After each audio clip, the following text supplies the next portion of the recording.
बिस्मिल्लाहिर्रहमानिर्रहीम। अस्सलाम वालेकुम। आज 9 अगस्त है और दिन है सोमवार का। आज हामिद मीर साहब ने BBC के प्रोग्राम हॉट टॉक को इंटरव्यू दिया है, जो कि आज शायद रिकॉर्ड कल हुआ होगा, लेकिन चला आज है। उसमें उन्होंने क्या बातें की उसका उर्दू मतन मैं आपके सामने रखने जा रहा हूँ। और जब आप इस इंटरव्यू को शुरू से आखिर तक सुनेंगे इन पॉइंट्स को, तो आपको अंदाज़ा होगा कि हामिद मीर साहब की अपनी बातों में कितने तज़ादात हैं। कहीं पर वो इमरान खान को कहते हैं कि वो ज़िम्मेदार नहीं है, कहीं पे इमरान खान को ज़िम्मेदार करार देते हैं, कहीं कहते हैं मैंने एजेंसियों का नाम नहीं लिया, फिर एक और जगह एजेंसियों को ज़िम्मेदार ठहराते हैं, कभी कहते हैं मैंने ISA का नाम नहीं लिया, फिर ISA को मुर्द इल्ज़ाम ठहराते हैं, एक जगह कहते हैं मैंने आर्मी चीफ का नाम नहीं लिया, इशारों के नाम में आर्मी चीफ का नाम लेते हैं। तो अजीब सी कन्फ्यूजन है उनके बयानात में, उनकी बात में। और बाकी साथ साथ बात करते हैं कुछ पॉइंट्स पर। स्टीफन सैकर ने उनसे पूछा कि हमें आपके आने की खुशी है, आप इस्लामाबाद से लंदन में हमारे साथ बात कर सकते हैं, लेकिन गालबन आप पाकिस्तान में अपने TV नाजरीन से बात नहीं कर सकते। आपके शो पर फिलहाल पाबंदी है और अखबार में आपका कॉलम भी रोक दिया गया है, ऐसा क्यों है? हामिद मीर साहब कहते हैं, हाँ मैं अपने TV चैनल पर बैन हो चुका हूँ। मैं अखबार में अपना कॉलम नहीं लिख सकता। ये पहली बार नहीं है। जब मुशर्रफ इक़्तिदार में थे तो उन्होंने भी मेरे TV पर आने पर पाबंदी लगा दी थी, लेकिन वो एक फ़ौजी आमिर थे। उन्होंने मुझे TV पर बैन किया, लेकिन उन्होंने मेरे अखबार में लिखने पर कभी पाबंदी नहीं लगाई। अब इमरान खान वज़ीर आज़म हैं और बदकिस्मती से मेरे सिर्फ TV पर आने पर पाबंदी नहीं, बल्कि मैं अपने अखबार में कॉलम भी नहीं लिख सकता।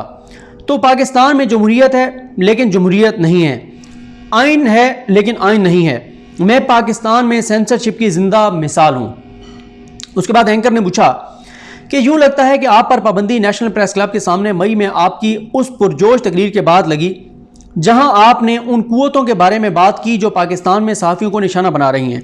आपने तकरीर में इस्लामाबाद में एक सहाफ़ी पर उनके घर में ही होने वाले हमले के चंद रोज़ बात की थी, जिसमें आपने इशारा दिया था कि अगर इन कुव्वतों ने अपनी कार्रवाइयाँ जारी रखी तो उन्हें सहाफ़ियों से रद्द-ए-अमल का सामना करना पड़ेगा।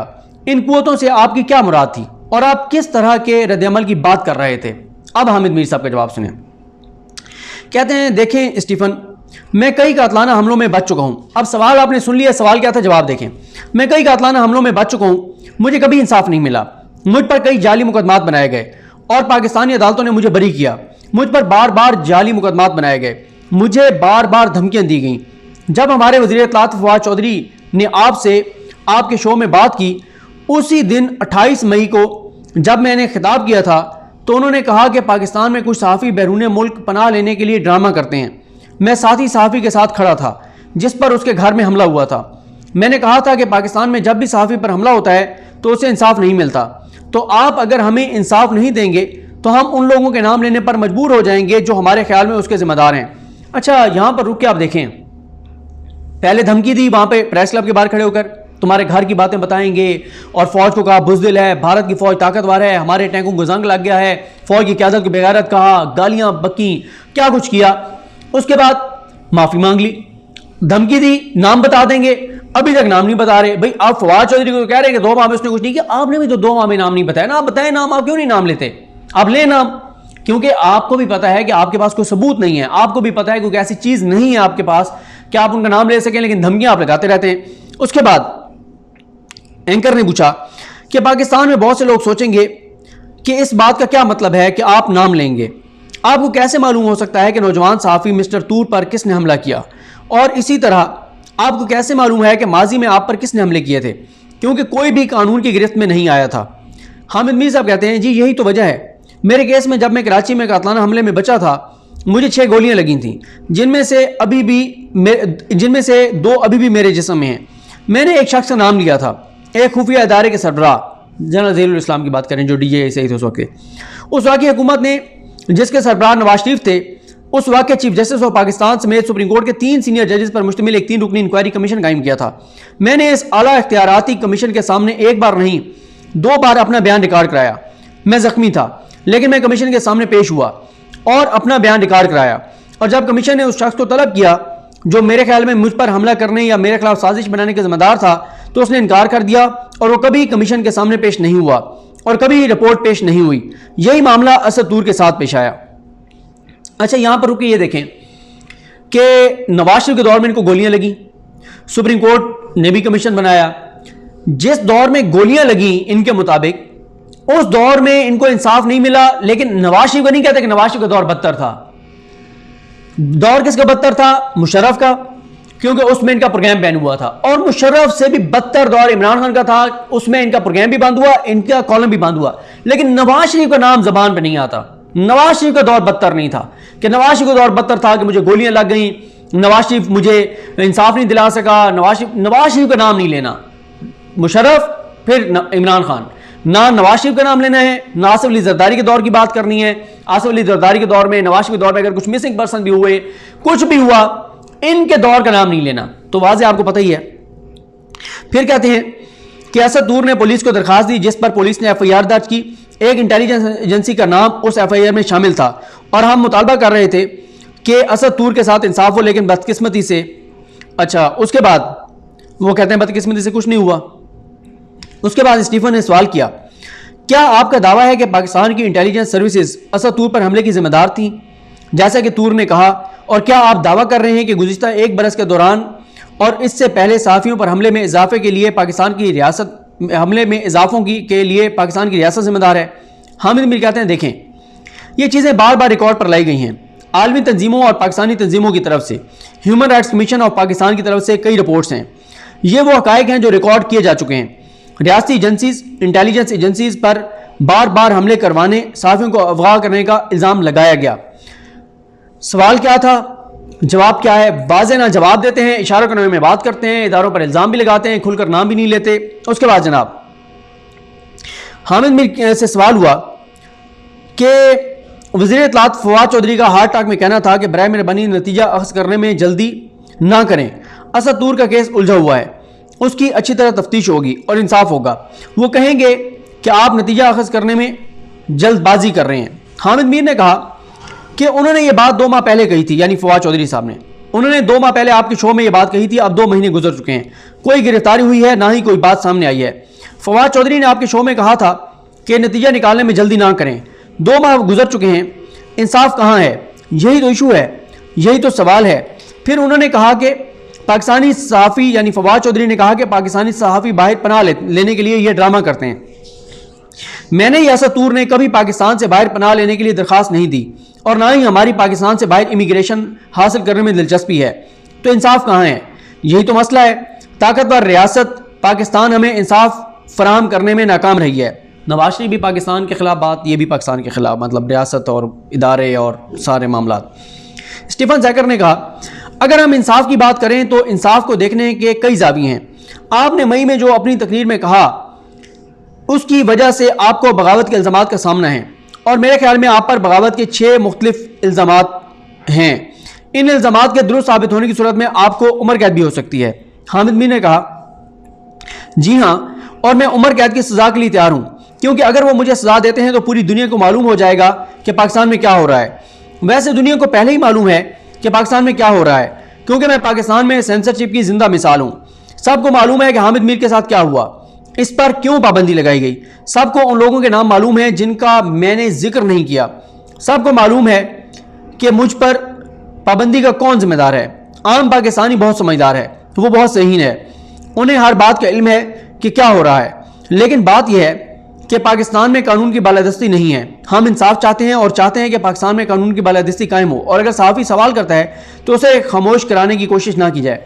यहाँ पर रुककर मैं ये कहना ज़रूर चाहूँगा कि हामिद मीर साहब या इस तरह के सहाफ़ी जो दावा करते हैं कि मैं TV पर बैन कर दिया गया है, कॉलम लिखने नहीं दिया जाता, वो YouTube पर आ जाएँ, बात करें। ये अब कम्युनिकेशन का ज़रिया है, आप माइक लगाएं, आप करें। वो जो लाखों करोड़ों लोग आपको देखना चाहते हैं, जो बेचारे जियो पे नहीं देख पा रहे आपको, वो लाखों करोड़ों लोग आपको YouTube पे देख लेंगे। दूध का दूध पानी का पानी हो जाएगा कि आपको कितने लोग देखना चाहते हैं। नीचे कमेंट्स में उसका फीडबैक भी आ जाता है कि लोग आपके बारे में क्या सोचते हैं, क्या समझते हैं। तो इसलिए अब ये नहीं कहा जा सकता कि सेंसरशिप है, टीवी पे मुझे बैन कर दिया गया। भाई टीवी पे बैन कर दिया, अब यूट्यूब पे आए, आपने जो तोप चलानी है, जो बम चलाना है, जो आपने इंकशाफात करने हैं, जो आपके पास खबर है, जो आपने बेनकाब करना है, जो आपने करप्शन को बेनकाब करना है, आप करें यूट्यूब पे। आपको कौन रोक रहा है? कॉलम आप ऑलरेडी इंडिया के अखबारात में भी लिख रहे हैं, अमेरिका के अखबारात में भी लिख रहे हैं, यूके के अखबारात में भी लिख रहे हैं, बांग्लादेश के अखबारात में भी लिख रहे हैं। जो तोप आपको जियो पर चलाने से रोक दिया गया है, वो तोप आप चला दें, अमेरिका के अखबारों में चला दें। ये स्टीफन के साथ आप इंटरव्यू दे रहे थे, इसमें आप चला देते तोप के मेरे पास ये सबूत हैं, ये करप्शन है, ये लूट मार है, ये फौज के कारनामे हैं। कोई बात नहीं है सिवाय इल्जामात के। उसके बाद एंकर ने सवाल किया कि एक तरफ तो ऐसा लगता है कि आपको मुकम्मल यकीन है और ये वाज़ेह है कि आप कह रहे हैं कि पाकिस्तानी रियासत और एजेंसी के अंदर कौन इन हमलों का जिम्मेदार है, लेकिन दूसरी तरफ आप इन इल्ज़ामात से पीछे भी हटते नजर आते हैं, क्योंकि आपने हाल ही में वाशिंगटन पोस्ट में वजाहत दी थी कि मैंने कभी किसी का या किसी सिक्योरिटी एजेंसी या आर्मी का नाम नहीं लिया। मैं सहाफ़ियों पर हमलों पर खामोश नहीं रह सकता। अगर किसी को तकलीफ पहुंची हो तो मैं अपने सख्त लहजे पर माजरत खा हूँ। ऐसा मालूम होता है कि आप दबाव में हैं और अपने कुछ सख्त बयान से पीछे हट रहे हैं। हामिद मीर कहते हैं, नहीं, मैं पीछे नहीं हट रहा। देखें, एक कानूनी पेचीदगी थी। मेरे खिलाफ एक दरखास्त में जो गुजरांवाला में दायर की गई थी, दरखास्त गुजार ने, जो एक वकील हैं, कहा था कि हामिद मीर ने army chief general Qamar Javed Bajwa समेत पाकिस्तान के सीनियर जर्नलों को बदनाम करने की कोशिश की है। उन्होंने आर्मी चीफ का नाम लिया, लेकिन अपनी तकरीर में मैंने आर्मी चीफ का नाम नहीं लिया था। यह एक मसला था, मैंने वजाहत दी कि मैंने कभी कोई नाम नहीं लिया। दूसरी बात यह है, यहां पर भी देख लें, ऊपर क्या कह रहे थे, यहां क्या, मतलब तजादात ही तजादात। फिर कहते हैं, दूसरी बात यह है कि मुझे लगा कि शायद मेरा लहजा सख्त था। कुछ लोग ये तासुर देने की कोशिश कर रहे थे कि मैं पूरे दायरे पर इल्ज़ाम लगा रहा हूँ। मैंने अपनी पोजीशन वाज़े की और वजाहत की थी कि मैं पूरे दायरे पर इल्ज़ाम नहीं लगा रहा। मैं सिर्फ चंद अफराद के बारे में बात कर रहा हूँ जो मीडिया की आवाज़ को बंद करने की कोशिश कर रहे हैं। स्टीफन सैकर ने कहा, क्या आपको इस बात की मायूसी है कि आपके इदारे जियो और जंग आपके साथ खड़े नहीं हुए? आप पर पाबंदी लग चुकी है, आपको खामोश कर दिया गया है। बतौर सहाफ़ी आपका प्लेटफॉर्म खो चुका है। इस सब पर आप कितने मायूस हैं? हामिद मीर कहते हैं, यकीनन मैं मायूस हुआ हूँ, लेकिन मैं सूरत हाल को समझ सकता हूँ, क्योंकि मेरे मीडिया ग्रुप के editor in chief Mir Shakeel उर रहमान गुज़िश्ता बरस गिरफ्तार हुए थे और वो एक 3 दहाइयों पुराने केस में गिरफ्तार हुए, जो बहुत बड़ा केस नहीं है। 7 माह से ज़्यादा अरसा नैब की हिरासत में रहे। मेरे ख्याल में उन्हें इसलिए गिरफ्तार किया गया और हिरासत में रखा गया क्योंकि वो हमें काम में आज़ादी देना चाह रहे थे। उनकी फिर सुप्रीम कोर्ट से जमानत हुई, लेकिन उनका नाम ECL पर डाल दिया गया। वो पाकिस्तान से बाहर नहीं जा सकते, वो पहले ही निशाने पर हैं। तो मेरे अंपायर के सर पर तो पहले ही बंदूक रखी हुई है। तो जब उन्हें हामिद मीर पर पाबंदी लगाने के लिए कहा गया तो उन्होंने मुझ पर पाबंदी लगा दी। मैं उनकी प्रॉब्लम समझ सकता हूं। अच्छा, यहां पर ये देखें, एक तरफ हामिद मीर साहब ने कहा एक बार कि वो उनके वालिद की तरह हैं मीर शकील उर रहमान, फिर ये भी कहा कि मीर शकील उर रहमान बड़े दबंग हैं, कुछ भी हो जाए, आसमान गिर जाए, वो दबाव में नहीं आ सकते, और बड़े लीथल, बड़े इनकलाबी, बड़े नजरियाती, बड़े जो है वो मजबूत आदमी है। दूसरी तरफ खुद इल्ज़ाम लगा रहे हैं कि उनको एक फ़ोन कॉल गई और उन्होंने हामिद मीर पर पाबंदी लगा दी। लेकिन बहुत से ज़राए ये दावा करते हैं, अल्लाह की ज़ात बेहतर जानती है इसमें कितनी सदाकत है, कि जियो वैसे इनसे तंग था, रेटिंग आ नहीं रही थी, इम्पैक्ट था नहीं। जिस तरह से झूठ बोलते हैं सोशल मीडिया पे जो लोग, अब इनको बेनकाब करते हैं, इनके पुराने क्लिप्स ला के, इनकी पुरानी ट्वीट्स दिखा के, इम्पैक्ट भी नहीं रहा था, और तो इसलिए जियो बहाना तलाश कर रहा था और ये बहाना मिला और जियो ने इनको फारिग कर दिया। स्टीफन ने कहा कि अगर सहाफ़ी और सहाफ़त की बात की जाए तो क्या पाकिस्तान में खौफ की फ़िज़ा है? सवाल किया तो उस पर हामिद मीर कहते हैं, जी हाँ, बिल्कुल पाकिस्तान में खौफ की फ़िज़ा है। बहुत से नौजवान सहाफ़ी बहुत मायूस हैं। जब इमरान खान 2018 में वज़ीर-ए-आज़म बने तो Pakistan world press freedom index पर 139वें नंबर पर था और आज 2021 में पाकिस्तान 145वें नंबर पर है। पाकिस्तान गुज़िश्ता 3 सालों में 6 पॉइंट नीचे गिरा। इंटरनेशनल फेडरेशन ऑफ जर्नलिस्ट के मुताबिक पाकिस्तान का शुमार सहाफ़त के लिए 5 ख़तरनाक 3 ममालिक में होता है। पाकिस्तान में खौफ की फ़िज़ा है क्योंकि पाकिस्तानी सहाफ़ी समझते हैं कि सहाफ़त इस मुल्क में बहुत मुश्किल होती जा रही है। इमरान खान की हुकूमत अब कुछ मीडिया मुखालिफ कवानीन मुतारिफ कराने की मनसूबाबंदी कर रही है जो हमारे लिए नाकाबिल कबूल है। यहाँ पर रुक के ये बता दूँ, कल आपके साथ बड़ी इंटरेस्टिंग स्टोरी शेयर करूँगा कि कौन सा कानून लाया जा रहा है और हुकूमत क्या करने जा रही है। स्टीफन ने सवाल किया कि ऐसा लगता है कि आप बरह रास्त इमरान खान पर इल्ज़ाम लगा रहे हैं। माजी में आप इमरान खान के बहुत करीब रहे, उन्होंने गुज़िश्ता बरसों में आपका दिफा किया, आपके साथ काम किया है। इन गुजरे बरसों में आप उनकी तारीफ किया करते थे। क्या आप समझते हैं कि इमरान खान ज़ाती तौर पर आप पर पाबंदी लगवाना और केस चलवाना चाहते हैं जिसके नतीजे में आपको कैद हो सकती है? हामिद मीर कहते हैं, ये बहुत ट्रिकी किस्म का सवाल है जिसका जवाब मेरे लिए बहुत मुश्किल है, लेकिन मैं इस सवाल का जवाब ईमानदारी से देने की कोशिश करूँगा। 2007 में जब जनरल मुशर्रफ ने मुझ पर पाबंदी लगाई थी तो इमरान खान ने मेरा साथ दिया था और बिल्कुल उस वक्त पाकिस्तान में मीडिया की आज़ादी के बहुत बड़े अलंबरदार थे। मैं उन्हें अपने टीवी शो में बहुत टाइम दिया था क्योंकि वो अपोजिशन में थे। तो आप कह सकते हैं कि जब वो अपोजिशन में थे तो मेरा उनके साथ रवैया दोस्ताना था, लेकिन जब वो पाकिस्तान के वज़ीर-ए-आज़म बने और मैंने सवालात उठाने शुरू किए और मैं उन्हें मिला भी और उन्होंने कहा कि उनकी हुकूमत को मीडिया को आज़ादी देनी चाहिए क्योंकि पाकिस्तान में मीडिया की आज़ादी का सबसे ज़्यादा फ़ायदा उन्हें हुआ था और उन्होंने इत्तफाक किया। लेकिन बदकिस्मती से 2019 में पाकिस्तान के साबिक सदर आसिफ अली जरदारी का एक इंटरव्यू मेरे शो पर बैन कर दिया गया। फिर मुख्तलिफ टीवी चैनल्स पर कुछ और अपोजिशन रहनुमाओं पर भी पाबंदी लगा दी गई। तो हमने इमरान खान पर तनकीद शुरू की और मेरा ख्याल है कि वो मेरी तनकीद से खुश नहीं थे। मेरे ख्याल में इमरान खान मेरे खिलाफ पाबंदी के लिए बराह जिम्मेदार नहीं है। मेरा नहीं ख्याल कि वो मुझे ऑफ एयर करना चाहते थे, लेकिन वो माजी के वज़ीर-ए-आज़म की तरह ताकतवर वज़ीर-ए-आज़म नहीं है। मेरा ख्याल है इमरान खान बेबस हैं और मेरी मदद नहीं कर सकते। स्टीफन ने कहा कि ऐसी आवाज़ें जो कहती हैं कि इमरान खान कठपुतली हैं, ऐसी आवाज़ें हैं जो कहती हैं कि इमरान खान कठपुतली हैं। पाकिस्तान में असल ताकत सिक्योरिटी एजेंसीज के पास है। क्या आपका भी यही नुक्ता नज़र है? हामिद मीर ने कहा कि पाकिस्तान को सिक्योरिटी स्टेट के तौर पर देखा जाता है, और अगर आप इमरान खान की सुआने हयात पढ़ें, जो मैं गुज़िश्ता रात पढ़ रहा था, ये वही करते हैं ना, जो इनसे सवाल करें कहते हैं मैं कल बात हो रही थी, अभी उठ के आ रहा हूँ, फलां ने बताया, वो वही कहानी कल रात में पढ़ रहा था। उसमें इमरान खान ने बड़ा वाज़ेह अंदाज में मिलिट्री एस्टैब्लिशमेंट और ISI के किरदार को तस्लीम किया है, और अगर आप चाहें तो मैं उसमें से चंद सतरें पढ़ सकता हूँ। मैं आपको बताना चाहता हूँ कि ये पाकिस्तान के मौजूदा वज़ीर-ए-आज़म इमरान खान ही थे जिन्होंने अपनी सवाने हयात में लिखा कि पाकिस्तान में कोई सियासतदान मिलिट्री एस्टैब्लिशमेंट को हिरा नहीं सका, और उन्होंने ISI पर इल्ज़ाम लगाया कि उसने मुशर्रफ दौर में उसके कुछ साथियों पर दबाव डालकर उनकी वफादारियां तब्दील करने की कोशिश की और वो उस वक्त की किंग पार्टी मुस्लिम लीग काफ में शामिल हो जाएं। और आज का अलमिया यह है कि आज मुस्लिम लीग काफ इमरान खान की सबसे बड़ी तहादी है। स्टीफन ने कहा कि आप बरसों पहले अगवा हुए और तशद्दुद का निशाना बने। आप कम अज़ कम 2 मौके पर कातलाना हमले में बाल बाल बचे। कार बम और आपके जिस्म पर गोलियों की बारिश इमरान खान के इक़्तिदार में आने से बहुत पहले हुआ था।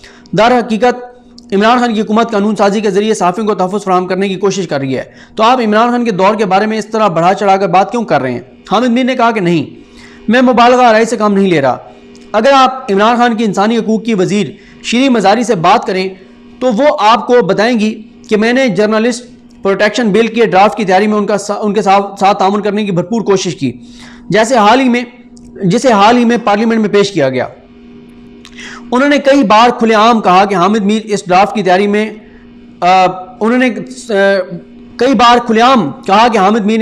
तैयारी में क्या मदद की, और मीडिया की सबसे बड़ी तंजीमें इस ड्राफ्ट की तैयारी में इमरान खान की मदद कर रही हैं ताकि सहाफ़त की आज़ादी के लिए अच्छा कानून पास किया जा सके।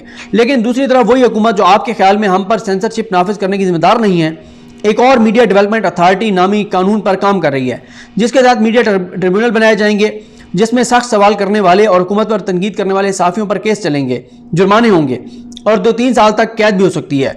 तो बिल्कुल एक तरफ इमरान खान की हुकूमत जर्नलिस्ट प्रोटेक्शन बिल लाकर अच्छा काम कर रही है, तो दूसरी तरफ वो मीडिया डेवलपमेंट अथॉरिटी पर काम कर रही हैं जो जर्नलिस्ट प्रोटेक्शन बिल की मुकम्मल नफ़ी है। तो ये तजाद है। जहाँ तक जर्नलिस्ट प्रोटेक्शन बिल पर काम कर रहे हैं लेकिन तो उसकी हम उनकी हमायत कर रहे हैं, लेकिन अगर वो हम पर मीडिया डेवलपमेंट अथॉरिटी बिल के जरिए सेंसरशिप नाफिज करेंगे और तमाम इख्तियारात वजारत इत्तलात के पास होंगी और जनाब फवाद चौधरी पाकिस्तान में सहाफ़ियों की किस्मत का फैसला करेंगे तो हम उन पर तनकीद करेंगे। आखिरी सवाल था कि एंकर ने पूछा कि क्या आप अपनी ज़िंदगी को ख़तरे में महसूस करते हैं? मैंने आप पर माजी के 2 कातलाना हमलों का जिक्र किया। आप आजकल जहरीले माहौल की बात करते हैं। क्या आप अपने और ख़ानदान की सिक्योरिटी के लिए ख़तरा महसूस करते हैं? तो हामिद मीर ने कहा जी बिल्कुल, काफ़ी अरसे से मैं अपनी ज़ाती सिक्योरिटी ख़तरे में महसूस करता हूँ। मैंने अपनी फैमिली से पाकिस्तान छोड़ने के लिए कहा था और वो चले गए। मेरी बेटी और एलिया पहले ही पाकिस्तान छोड़ चुकी हैं और मुझे भी कई लोगों ने पाकिस्तान छोड़ने की सलाह दी थी, मशवरा दिया था, लेकिन मैंने फ़ैसला किया है कि मैं पाकिस्तान से नहीं जाऊँगा। तो ये जनाब हामिद मीर साहब के इंटरव्यू का मैंने जो है वो मतन आपके सामने रखा कि तजादात आपने देख लिए, कभी कुछ कहते हैं कभी कुछ कहते हैं, ये सारे मामलात। तो बाकी इस इंटरव्यू पे बात होती रहेगी। नेक्स्ट इस वीडियो में कुछ और चीज़ों पर बात करेंगे, इस इंटरव्यू से जुड़ी चीज़ों पर। मुझे अपनी दुआ में याद रखें। लकरीम हम सबका हमें नासरू। अल्लाह हाफ़िज़।